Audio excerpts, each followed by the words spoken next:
Ireland is known everywhere for the way it opens its arms to tourists and visitors. 100,000 welcomes goes the traditional expression. But how to balance that with the experience of Lasan, who fled death threats in Burkina Faso to travel across the seas to Dublin.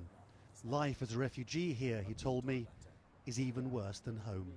If in Burkina Faso I knew that coming here I will be kept for that so long, I will be forced to live in a system where I might go mental or lose my human sense, or my dignity will be affected, or I would feel less human.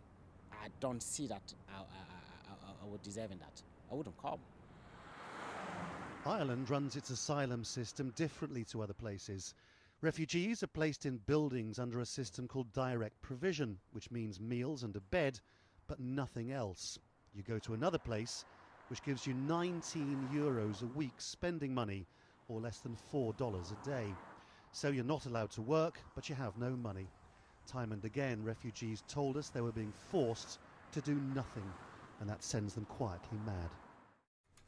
Stephen, who's Kenyan, does voluntary work to keep his mind busy. The government's been considering his asylum claim for the last 8 years. We are still waiting because we don't want to go home.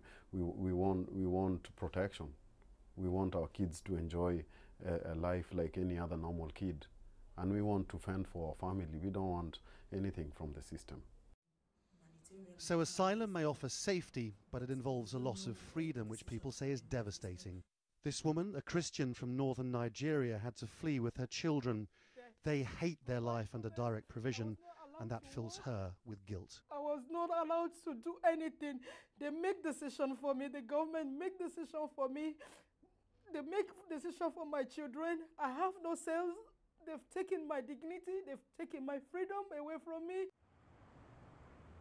How could it be that Ireland, with its famines and history of oppression by the British, and with all its experience of forced migration, could have got such a bad reputation for caring for those in need?